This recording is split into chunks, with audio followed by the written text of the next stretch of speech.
Good morning, everyone, and welcome to today's webinar on understanding the ambitions for the European oceans, regulatory realities, and the need for policy coherence. My name is Sebastian Maria Karl-Heinrich Kopf, and I'll be your moderator for the session. Over the next 60 minutes, we will examine the intricacies of the policy and legal frameworks and explore how different sectors can align for a sustainable ocean future. We will hear from 4 speakers today, who will join us live on stage, both physically in Oslo and online in the Netherlands and Finland. Please let me introduce and welcome our speakers. Our first speaker is Nico Soininen. Nico is Professor of Environmental Law at the University of Eastern Finland and expert in EU marine environmental law. Our second speaker is Nikolaos Giannopoulos. Nikolaos is Assistant Professor at the University of Utrecht and expert in international and European law and sustainability. Hello, a pleasure to be here. Our third speaker is Gunnar Sander. Gunnar is Senior Scientist at the Norwegian Institute for Water Research, NIVA. He has experience as a planner and has a research interest in implementation and thus is quite some expert. Welcome, Gunnar. Thank you. And finally, we will have Froukje Maria Platjouw. Froukje is research manager at the Norwegian Institute for Water Research, NIVA, and has a background in environmental and marine law and governance. Froukje coordinates the EU-funded project CrossGov. Welcome, Froukje. Good morning. We will start with discussing the big picture, then go into more details of the challenges and how they can be overcome. This will lead us to the concrete example to showcase what the ambitions and challenges mean in planning and implementation, both on a higher level and on the ground. For our live audience today, please kindly keep in mind that you can ask the panelists questions. Please use the feature you see on your screen right now for this. My valued colleagues will then forward them to me so that they can be addressed at the corresponding time. Now that you know who you will hear from today and what you will hear about, let us start by diving into the big picture. So I'm welcoming Nico to the stage. Nico, you have studied the marine legal and policy landscape in the European Union and will guide us through the marine dimension of the European Green Deal.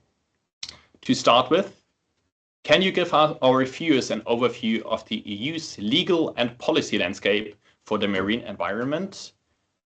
Another way to phrase this would be, what are the key frameworks? Absolutely.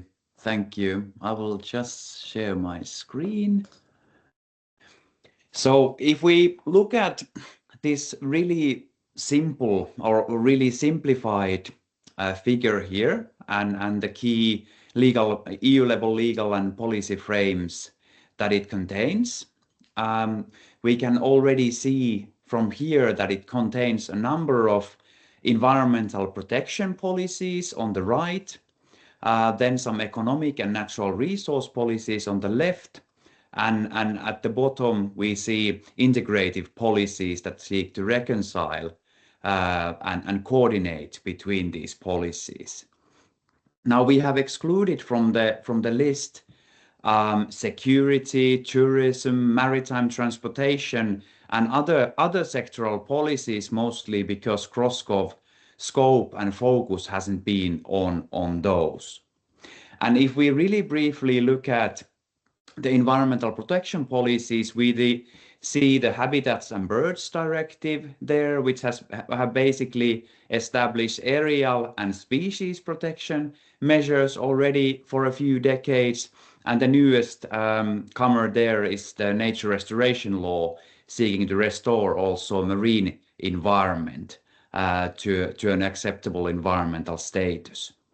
And then in the environmental domain, we also have 2 more broadly scoped policies, the Marine Strategy Framework Directive, protecting the marine environment holistically, And then the Water Framework Directive, which covers inland waters, but more interestingly to us, also the coastal and transitional waters. And MSFD and Water Framework Directive here have a lot broader scope than those biodiversity and environmental protection policies like Habitats, Birds Directive, and so on. And then on the left, if we look at on that side, we have common agricultural policy and common fisheries policy, which basically relate to food production. The common fisheries policy establishing quotas for fisheries management and fishing, and common agricultural policy facilitating European agricultural production through subsidies and other incentives to the farmers. And then finally there we have climate change mitigation and energy transition or energy related policies that are among other things at the moment promoting offshore wind power generation as well as various electricity grid developments connecting the European member state electricity grids and energy systems in general together in a tighter way. And finally, the Integrated Maritime Spatial Planning Directive basically seeks to establish a spatial planning instrument in the member state so that spatial marine uses would not be in conflict, or at least could be partially reconciled. So this is the really simple big picture of the EU policy and legal landscape. Thank you. Now, you have mentioned several legal instruments. How do they act with one another? So there is no simple and straightforward way to answer this. So basically the whole CrossGov project has tried to tackle that question. But the big picture that emerges is that these policies and laws, they refer to each other quite nicely on paper, usually in their recitals and even in some of the procedural or substantive articles. But then when we start digging a little bit deeper into the actual content of these policies, when we start to interpret them, when we start to look at their transposition in member states, and when we start to look at implementation at a really practical level, we see quite a lot of diversity and even fragmentation and direct conflict between these policies. And so despite the mutually reinforcing dynamics on paper, there are definitely these tensions. And I think one of the recent dynamics has been that these tensions or this incoherence that we see is being managed by allowing exemptions for economic activities from these environmental protections in the Habitats Directive, for instance, or in the Water Framework Directive, to the effect that on paper coherence can be seen to increase, but in practice what happens is that economic policy goals and aspirations are taking over the environmental safeguards.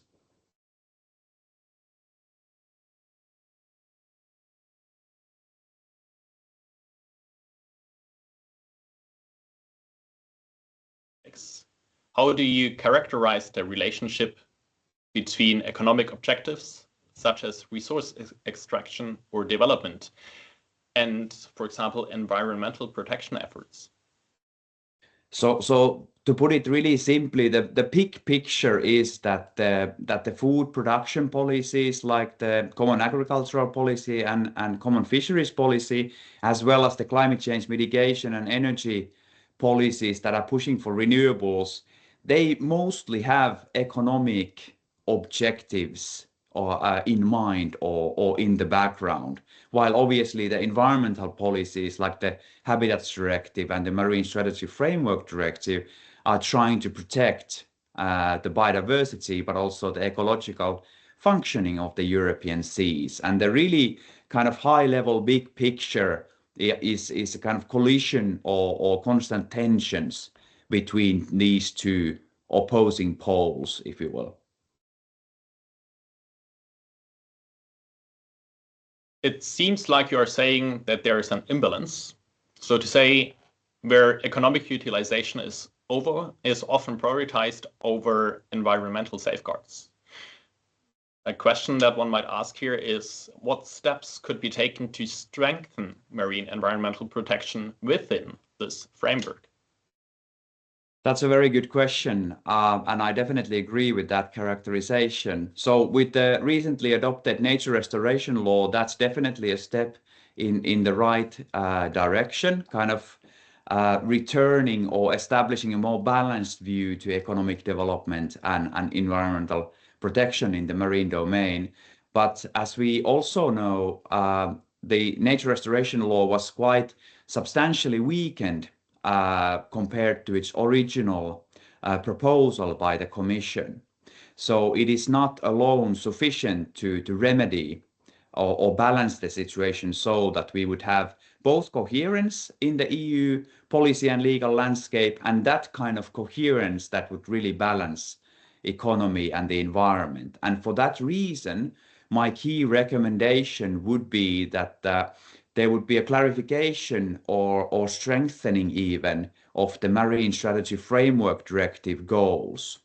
So the Court of Justice of the EU should either seek to clarify the legal bindingness of the directive and the goals, or the Commission might even take action to this effect. That would provide a more balanced view and outcome between the economy and the environment. Thank you, Nico, for this introduction to the big picture. Now, my pleasure. Thank you. Now, that was an excellent overview. Let us now transition to the marine dimension. And therefore, I'm welcoming Nikolaus to the screen. Hello, Nikolaus. Hello. This fragmented and legal and policy landscape that Nico has outlined has long been a challenge.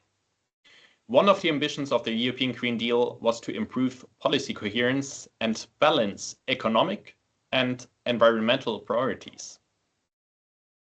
Nikolaus, the European Green Deal sets ambitious environmental and climate targets. But, and this is my question to you, how well does it truly integrate ocean-related issues? Would you say the ocean is central to the Green Deal, or perhaps a bit peripheral? No, good question, Sebastian. Thank you. For a long time, the oceans have been an afterthought in EU climate policy. It's been characterized even a Cinderella issue. Over time, its role in climate mitigation, adaptation, and generally economic sustainability has gained recognition. So in a sense, Cinderella has finally crossed the ball. And it is true that the Green Deal acknowledges the ocean's importance, but on the other hand, its policies still sideline the ocean's intrinsic value and the need for a more ecosystem-based conservation. So I would argue that the few splashes of blue that we find in the European Green Deal still fall short of driving a true transformation of the sustainable blue economy. And to try to answer your question, is the ocean central or somewhat peripheral? I would say it's a rather mixed picture. So we have key maritime sectors such as marine renewables, fisheries, or transport that are significantly gaining attention, but marine biodiversity is still lagging behind. If I could give an example, think of the 2030 biodiversity strategy that sets a target to protect 30% of European seas, with at least one third of them being under strict protection. However, enforcement is quite weak, as Nico also explained, and there isn't even a clear definition of what strict protection entails. Lagging behind, you say. So can you say a bit more about the Green Deal strategies regarding biodiversity or climate or pollution, or energy, transport, fisheries? There's a lot, isn't there? Yeah, certainly. When it comes to sectoral policies, the European Green Deal primarily drives ambitious decarbonization. So climate neutrality by 2050 and 55% emissions cut by 2030. And to that end, offshore renewables are expanding very fast. Member states are now planning or targeting more than 110 gigawatts of installed offshore wind energy capacity by 2030. Then we have fisheries policies that also emphasize to an extent sustainability with stricter marine protected areas and reduction of bottom trawling. Pollution remains a major issue. So we have also the Zero Pollution Action Plan that set targets for plastic waste, underwater noise, chemical pollution. However, its implementation widely varies across the EU member states. And finally, maritime transport remains a big challenge. While the emission trading system is integrating shipping, its real environmental impact will depend on how effectively it will be enforced. Thank you. So also to incorporate this, I would say the Green Deal is made up of multiple strategies that relate to those things that were mentioned, like biodiversity, climate, pollution, and several further topics. Question to you then, how do these strategies fit within the broader EU policy and legal framework for the marine environment? Yeah, if I may share a slide also on this. You can see that, or as I already mentioned, there are multiple European Green Deal strategies that are intrinsically connected to the ocean. And I mentioned biodiversity, climate, pollution, fisheries, for instance. And these do not operate in a legal vacuum. They landed in an already complex, fragmented legal and policy framework. And this can be particularly challenging in the marine domain. As explained by Nico, this is characterized by sectoral and geographical fragmentation. So what is the main challenge? There is an increasing potential for conflicts between these objectives. Some of them have to be prioritized while others need to give way to them. And this is, of course, a very crucial point for policymakers. And it highlights the need for more coherence. Will be explained further, I think, by Gunnar and Froukje. Thank you. You mentioned the word crucial. What is also crucial for today's webinar is the questions that you or the audience can ask today. And I invite you to take the chance, put the questions on the respective part of your screen that you see right now, and ask our panelists some questions. Now, one question to you. Looking at how these strategies are formulated, are there differences in how targets and commitments are set? Definitely. There are considerable differences in how objectives are spelled out in the Green Deal. And maybe I can illustrate it better with the use of this slide. So you can see here on the right, on the yellow side, how climate and energy policies come with new, binding and quantitative targets. So that means that they are coupled with clear deadlines, legal enforcement, and strong political support. Climate action is framed as urgent. It's been elevated to a matter of security. On the other hand, on the green side, environmental targets remain mostly qualitative. They rely primarily on existing commitments with very few new legally binding obligations, so with the exception of the nature restoration regulation. And therefore, there is no much new legal rules ensuring their strict enforcement.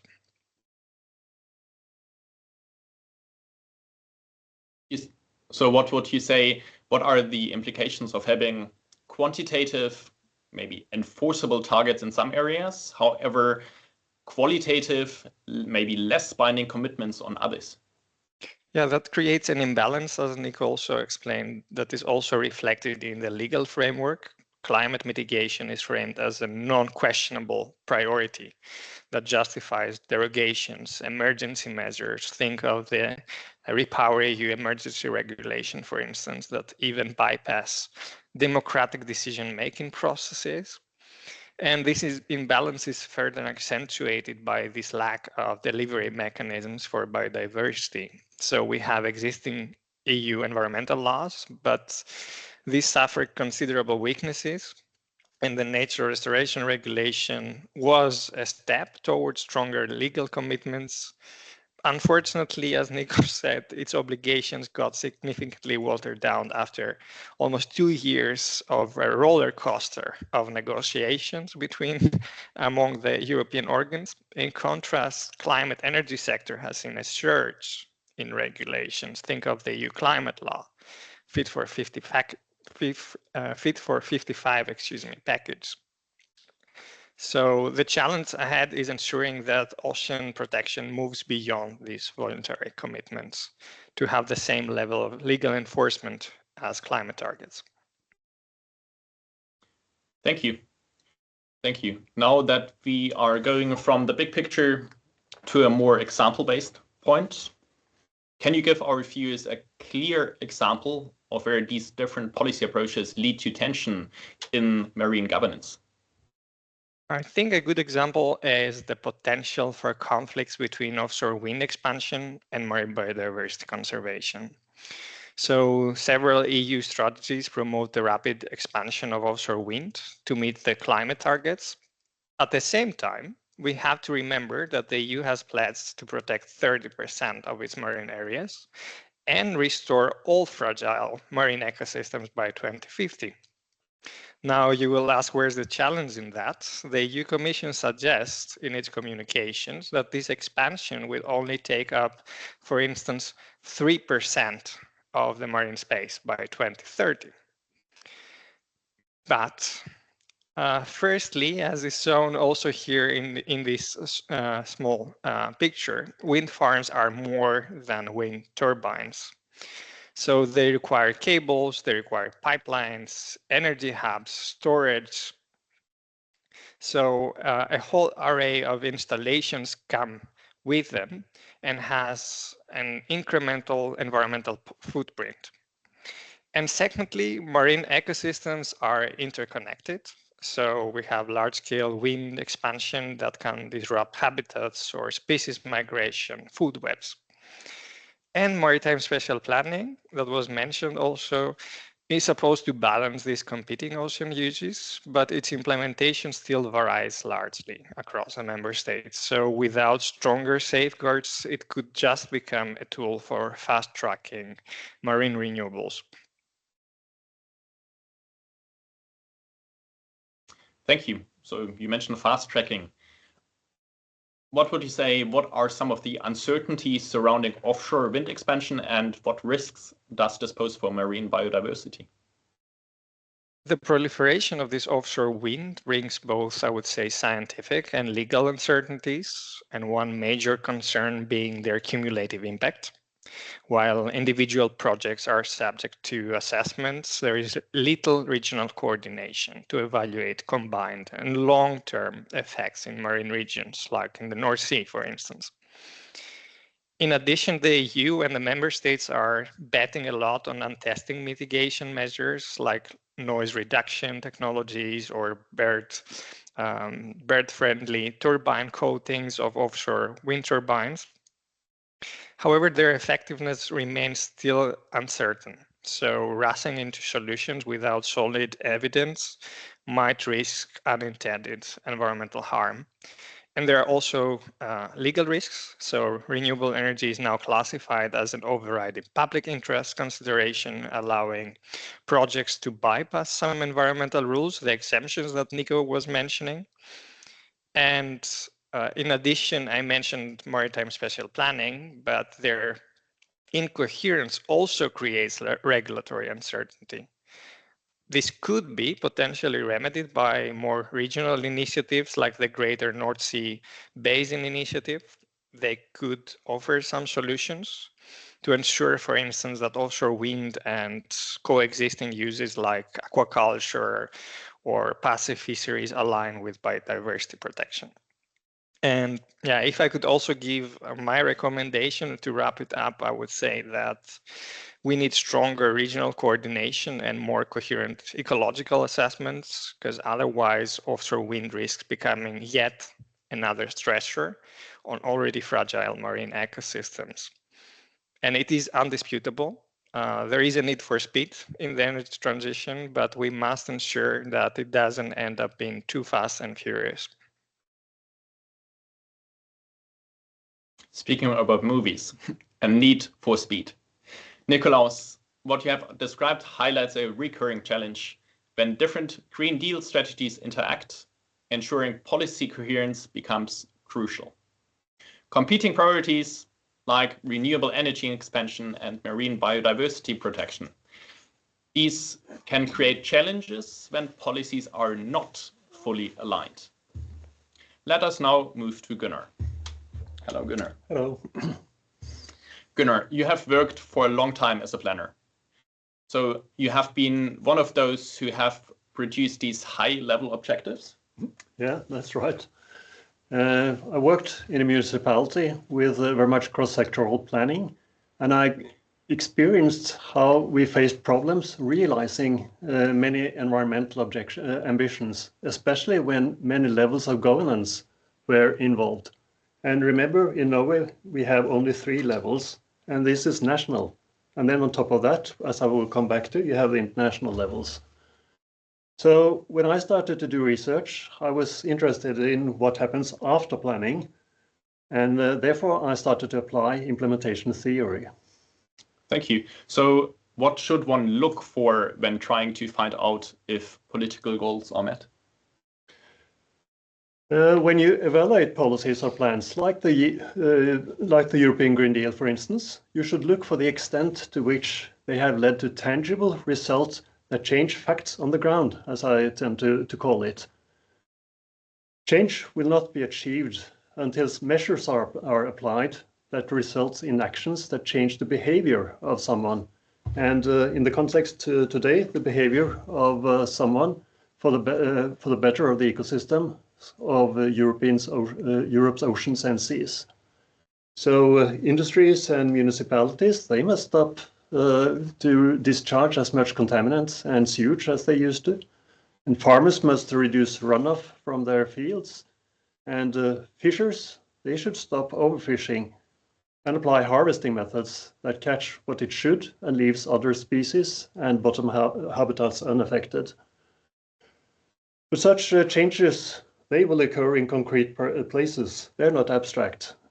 They happen in different national settings, and they may be a long way from Brussels to these local settings.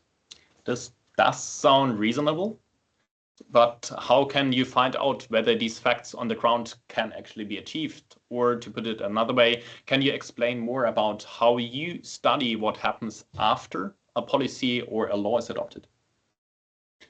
Well, to introduce the topic, we may start with a framework, if I can get up to the slide, for studying implementation of one single policy. And I stress one single policy before we look into the more complex situations. If you see the figure, it shows the different phases in the policy process, starting with the policy formulation, going through adoption and implementation, and then to the results. And if you start on the left side here with the formulation of policies, usually there will be many alternatives considered. And there may be good use of scientific advice or not, and there may be political conflicts that may or may not be resolved well. So when we move further to the decision kind of freezes the situation. The policy becomes locked. So one alternative is preferred with which certain goals or objectives and a related set of measures to reach these objectives. So this is what we find in, for instance, legislation and policy documents that Nico and Nikolaus have talked about now, which have been key issues to study in CrossGov. But a law or a policy, that's just a piece of paper. It doesn't matter at all unless it's put into practice and have an effect, as I say, whether it results in change on the ground.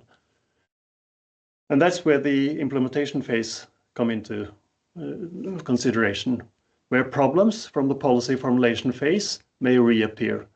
So, for instance, there may be conflicts that have not been solved, which reappear and result in conflicts that may block progress, or the consequences of selecting measures that cannot deliver what was promised in the objectives, or are unacceptable to someone, that may also become visible. But someone has the responsibility to implement, and the ability of the implementing agencies to act is important. Do they have the willingness and the sufficient resources is important. But in the policies we talk about today, very often there are many agencies involved that must collaborate. And such collaboration is often complicated. They have different objectives, different perceptions of the situation, uneven resources, and much effort need to be put into simply establishing and maintaining the collaboration, what often is referred to as transaction costs. And finally, in the implementation phase, we should also think about how the target groups react, both those that were intended to be affected and others. Are they incentivized and positive to change their behavior, or do they protest and disobey and call for a modification of the policy? So it's all these processes during the implementation phase that determine whether results are achieved, and if the objectives of that policy is well aligned with the European Green Deal, you may say that it's also contributing to the European Green Deal implementation. Looking at your figure, I also see a feedback loop with evaluation. It seems that it covers all the phases of what often is referred to as the policy cycle and presented visually as a circle. Yeah, that's true. And you will find that circle in my next slides here. So the illustration here is meant to give you an idea of a multi-level structure. So the circles you see, they illustrate policy cycles as we just talked about. So starting at a global level, let's assume that there is an ocean topic that's been addressed, for instance, in the context of the Law of the Sea Convention. And this may prompt the EU to act and propose an initiative, which may have implications for the 4 regional seas conventions in Europe and for the 26 European coastal states. But then the national level is key in translating legislation from the EU or initiatives from the global level into national law and policies. However, implementation nationally may occur at lower levels. So this is the case, for instance, with the Water Framework Directive and the Marine Strategy Framework Directive already mentioned, which both require plans to be made at subnational levels. And to complicate even more, such plans, they tend to be strategic, overarching, and what they try to do is to coordinate sectors underneath them. So those sectors and those that are affected by the regulations in these sectors, they are the true implementers that can deliver change, what I call facts on the ground. So you talked about different agencies collaborating with implementation. Collaboration often happens also during planning. How would you say do sectoral divisions influence the way environmental policies are carried out? Well, it's quite fundamental that each sector has its own objectives enshrined in their legal and policy documents. So the primary reason why we have agriculture and fisheries is because we need food, and other industries make other products that society wants. So environmental objectives may be incorporated into such sectors' legislation. However, the environment tends to be subordinate, as we already heard in some of the other presentations here. So sectoral agencies must balance their primary objectives towards the environmental objectives, which often involves discussions with the environmental agencies. So, for instance, should we incentivize farmers to maximize their production by cultivating all fields and by extensive use of fertilizers? Or could we find approaches that take more account of the pollution of rivers and seas? So some trade-offs need to be done. And if you manage to find solutions that take both production and water pollution into account, you are on the track of what coherence is about. So if we combine what I've said now, this multi-sector and this multi-level perspective, we may get a conceptual picture like this, which is exactly what has been introduced by Nico, a silo approach. Here you see 3 environmental instruments, which may not necessarily be aligned. That's a topic we study in CrossGov. And then you have their influence on all other sectors. So you have a siloed structure with many levels, many floors within each silo. So you referred to trade-offs and balancing of interests. Is that the essence of coherence? I think so. I mean, both as individuals and as society, we want to achieve many things at the same time. I mean, we want jobs, and we want a good environment. We want good supply of fish and agricultural products, and rivers and oceans that are not polluted and deprived of their biodiversity. So, but we cannot follow only one of these desires, one of these objectives. The absolute minimum conditions should be that we avoid causing detrimental harm to other interests and sectors. So can laws and policies be more aligned so there are much more well-balanced trade-offs? So finding out how that can be built into legislation and policy, that is where coherence comes in. That's where coherence comes in. Thank you, Gunnar. And let us now move to Froukje. Froukje, the CrossGov project focuses on policy coherence, what it is, why it matters, and also how it can be achieved. My first question to you, can you start by explaining what policy coherence means in the context of marine governance and why it is so important? Thank you. Yes, so very simplified. So policy coherence refers to how well the different policies work together. And this means that the policies should be so aligned that they allow you to achieve multiple things and multiple objectives at the same time. And it's also important to remember that coherence itself is not an end goal. It's more like a mechanism that ensures you that we can achieve synergies and win-win outcomes in policy making, in decision making, but also in planning processes. But to achieve these kind of win-win outcomes, you need a certain level of policy coherence between the policies and the regulatory frameworks that are in place. Not an end goal. Can you give us one example? Yes.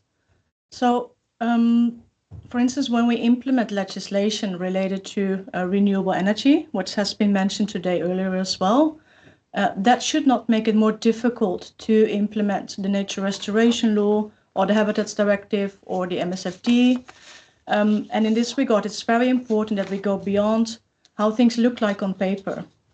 Because on paper, the policies can often look quite consistent. Sometimes even exemptions are needed to make things consistent. For example, the exemptions from the nature restoration regulation, from the MSFD, from the nature directives, they help accelerate offshore wind projects, but they also do weaken biodiversity protection. So it helps to make these policies technically consistent. But when you look into the implications of these exemptions, you can also see that it weakens biodiversity protection. So yes, we are speeding up offshore wind development. We're moving towards the climate targets of the Green Deal, But at the same time, it doesn't really help us to achieve all the ambitions of the Green Deal equally well. That does sound quite comprehensive.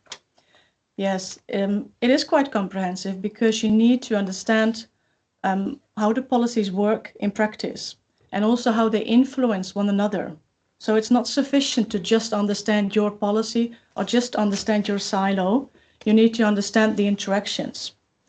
You can look into the objectives and the targets, to what extent are they aligned, but you also need to look into the measures and the requirements of these policies. And policies can have many different requirements related to licenses, plans and programs, the type of indicators that are used, the monitoring schemes and the reporting scheme. And the question is whether everything is sufficiently aligned. And only if it's sufficiently aligned, then we can start exploiting the synergies and we can work towards making ocean governance more integrated and more coherent. And if you create these synergies between the policies, if it's sufficiently aligned, then we can start making these win-win outcomes. So let me ask you this. Is this need for policy coherence recognized within the policymaking and research communities? Or to put it another way, has policy coherence received sufficient attention? It's receiving a lot of attention right now because of the Oceans Pact. So the Oceans Pact speaks extensively about the need for policy coherence, the need for integrated and coherent ocean governance. So this is a very actual topic at the moment. But how the Commission exactly understands the concept of policy coherence and how we should then realize it, that's not entirely clear, especially when you think about all the understanding and all the knowledge about the fragmentation that the other speakers have spoken about. It's not that easy to realize. So we should be a little bit more clear on what it actually means that we have policy coherence within the marine environment. So when it comes to the Oceans Pact, how would coherent policies play out? What does coherence mean in this reality? Yeah, so we need at least 3 dimensions of policy coherence. We need horizontal coherence, vertical coherence, and geographical coherence. So horizontally, it's between the policies and the laws at the same level of governance. So at the EU level or the global level or the national level. And as the others have explained, the policy landscapes that are very fragmented. So in the project, for instance, for the context of our project, we identified over 36 policies that are directly relevant. But there are also many more, and there are many sectoral policies and there are many policies that are indirectly relevant for ocean governance. And there are a lot of horizontal dynamics between these policies. So that's why we need horizontal coherence between them. Then vertically, between the policies from the different governance levels. So for instance, from the EU level and the national levels or even lower. A lot can happen during the implementation process of these policies, as Gunnar has explained. But we still need to comply with the EU directives and the EU objectives within the policies. So there is this need for vertical coherence as well. Then geographically, many environmental problems in the oceans, they are interconnected. The oceans themselves, they are interconnected ecosystems. So there is a need for coherence across all the jurisdictional zones. And as such, you need to build a holistic approach that doesn't stop at these jurisdictional boundaries of your EEZ or at 12 nautical miles or even at 1 nautical mile. Horizontal, vertical, geographical. 3 dimensions, several sectors. This does start to sound more and more ambitious. It is very ambitious. It is ambitious to aim for full coherence in all these dimensions, especially taking into account the problem of fragmentation, the problem of proper implementation, and some of the other challenges that have been mentioned. So the question is, how much coherence do we really need in order to ensure coherent and integrated ocean governance? So what is good enough coherence? The question is, should we aim for full coherence, which might be the best for the environment with all the the best impacts for the biodiversity and pollution and climate change. But it might also be a little bit unrealistic, and it might also be, it might have some socioeconomic implications that we need to understand better before we make such a decision. We could also lay us a little bit lower to aim for lower levels of coherence, which might have like lower benefits, but still like good enough benefits. So the question is kind of like, what kind of consequences would the different levels of coherence have? And we need to better understand the different consequences of different levels of coherence before we really make a decision on what level of coherence would be the best for our society.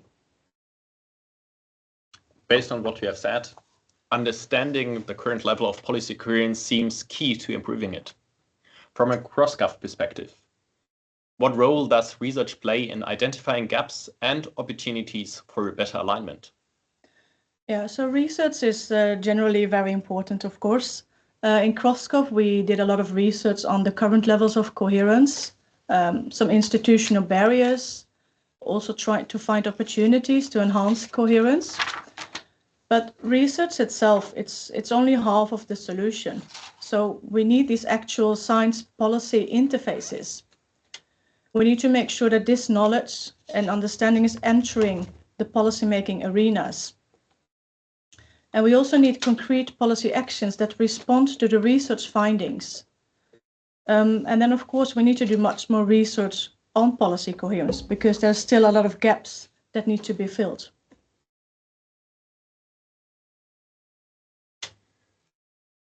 Froukje, you make a great point. Policy coherence is not just about aligning documents. It's about making policies work, so to say, in practice, in the real life. With its horizontal, vertical, and geographical dimensions, 3 dimensions, it can help, it seems, policies achieve their intended real impact.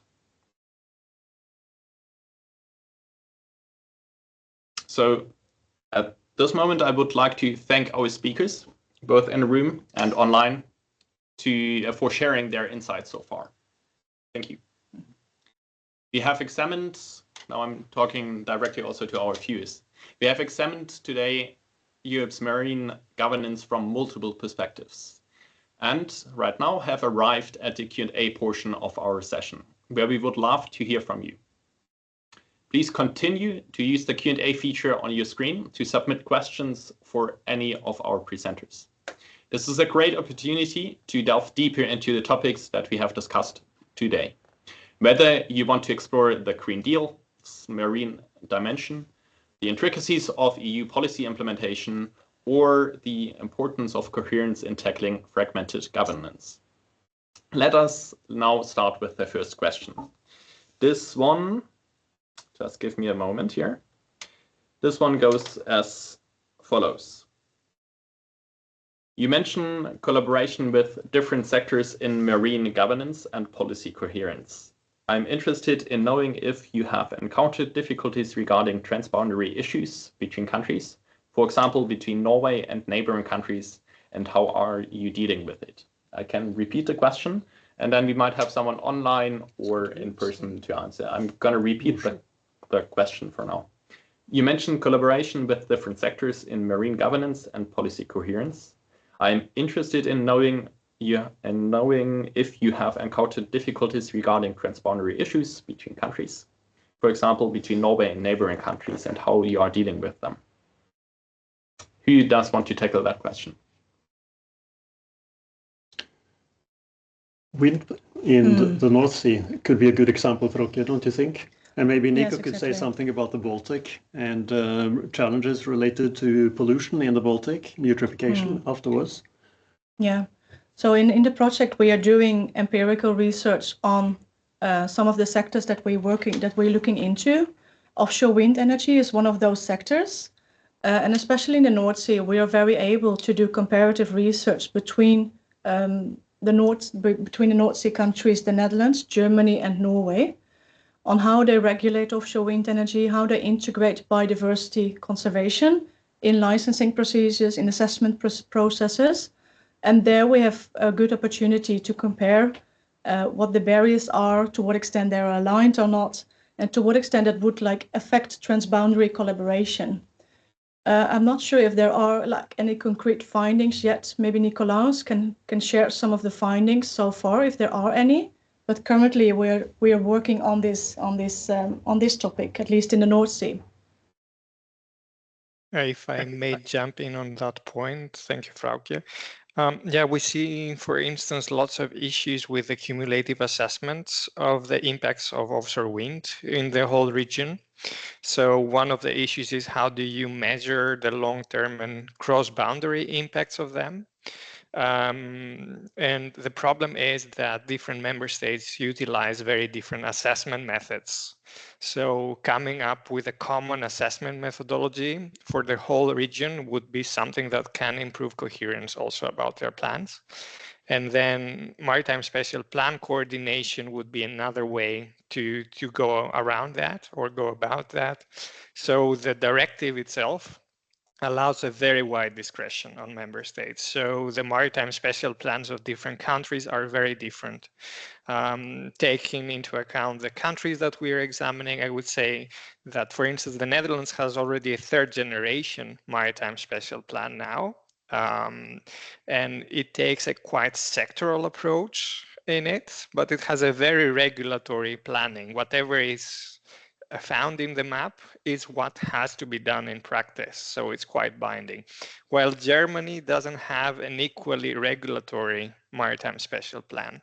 So that can create challenges in their collaboration or in adjusting their plans accordingly in order to take into account also the ecosystem limits of the North Sea. Thank you. Let us now go to the next question that we have also received in the registration form. Question number 1. How to push for more integration and coherence across EU maritime policies? How would you push for more integration and coherence across EU maritime policies? The question goes to anyone who wants to jump on it. Well, I think many of us could answer here. I can try starting, but because I think Nicolaus framed it quite nicely, and I also try to do the same, saying that there is an imbalance between the bindingness and the concreteness of the ambitions on certain sectors and certain parts of it, for instance, developing ocean wind farms and the protection of the environment.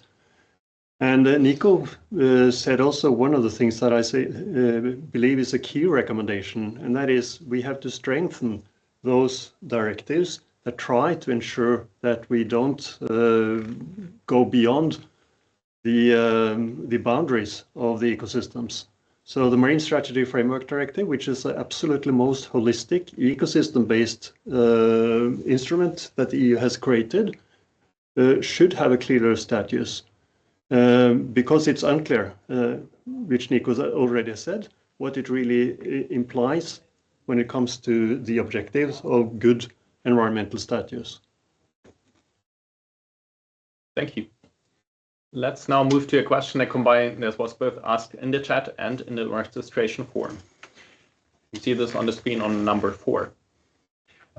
Basically about, can you provide us with arguments that can be used to convince decision makers to go for more coherence in marine policies? How do you convince decision makers to go for more coherence in marine policies? Again, to anyone who wants to jump on that. I can try to give an answer. So, well, like some of the main reasons that we should move towards more coherence is because they make the policies more effective. It will be more easy to implement the policies, and they will, if they don't work against each other, it's more likely that you will accomplish the objectives of your policies. So that's one reason, and the other reason is that it will be more efficient. So you have to use less resources on actual compliance and implementation of policies if it's not like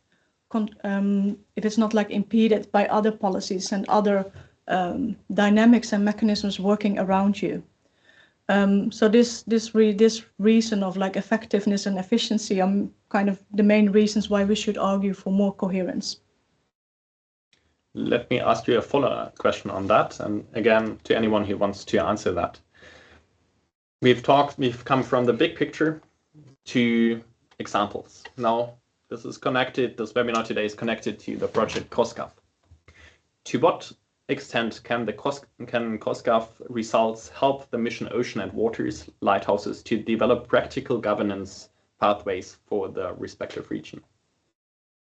To what extent can CrossGov help in doing that, in developing practical governance pathways? Yeah, I'm not sure if there's anyone else that wants to. So if I jump in here quickly, so at least when we try to clarify this policy and legal landscape and its coherence, both at the level of the EU and in the member states, it hopefully clarifies the situation, like where there is consistency or even coherence and where there isn't. And that also gives then an indication for other processes and instruments that maybe soft law are kind of not legally binding and more localized to actually carve a niche and start solving some of those incoherencies, inconsistencies that might be there. So that is at least one generic implication of our work. Thank you, Nico, and thank you again for our viewers that have put in the question to everyone who's watching live right now. This for now concludes with the Q&A session. So we are going to the next part, which is basically an opportunity, and in looking at the time as only an opportunity for the leader of the CrossGov project to give us the key message that the CrossGov, based on the webinar today, that should be conveyed. So I'm handing this to you, Froukje. What is your key message today? Well, I think today we're like living in a very exciting time because of the upcoming Oceans Pact, which focuses so much on policy coherence. And this is kind of like the first time we see this political change and an opportunity for much more focus on policy coherence. And I hope also that this is a time where we can do much more research on policy coherence. Well, there will be more like systematic funding of research on the topic, and also a way to study policy coherence much more systematically and thoroughly, because that's what's needed if we really want to make the ocean governance more coherent and more holistic and more integrated. We need to work on this much more systematically than has been done so far. So I think this webinar is a great start, and I hope that many others are inspired to work more on policy coherence, and that we then together can tackle this in a more comprehensive way. Thank you, Froukje. Thank you for these key messages. And as we come to an end of today's webinar, I would like to take a moment to thank our speakers, both online and in person, Nico, Nikolaus, Gunnar, and Froukje, for your valuable insights. Thank you. Thank you. Over the past hour, we have explored the complexities of EU marine governance, from the ambitions of the European Green Deal and the forthcoming Oceans Pact to the challenges of policy implementation and the crucial role of policy coherence. We have seen that while policies set high-level objectives, translating them into practice requires coordination across governance levels, sectors, and geographic scales. One key takeaway is that policy coherence is not just an abstract concept. It is a necessary tool for ensuring that marine governance delivers on its promises. The discussions today, thank you again, have made clear that achieving coherence is challenging, but essential if we want to create effective and balanced policies for Europe's oceans. Before we wrap up, I also want to acknowledge the questions from our audience. Your engagement today and in the coming days and weeks and months and years is crucial in shaping these discussions. And while we could maybe not address every single question today, we encourage you to continue the conversation. If you have further thoughts or would like to follow up with any of our speakers, please feel free to reach out or stay connected through our upcoming sessions. On that note, I'd like to invite you to our next webinar taking place later this month on the 27th of March. This session will then provide a deep dive into policy coherence and how we can assess it in the context of marine governance. As we have discussed today, coherence is key to realizing the high-level ambitions of the European Green Deal and the forthcoming Oceans Pact. If you would like to provide feedback on today's session, please use the link or QR code that is shown on your screen right now. We would like to remind you that these webinars will be integrated into a CrossGov online training course to transmit knowledge and methodologies from the project, and that this will be launched this summer and will be available on the CrossGov website. Thank you again to our speakers, our audience, and everyone involved in organizing this session. We look forward to continuing the discussion and hope to see you at the next webinar on the 27th of March. This concludes today's webinar. Have a great day.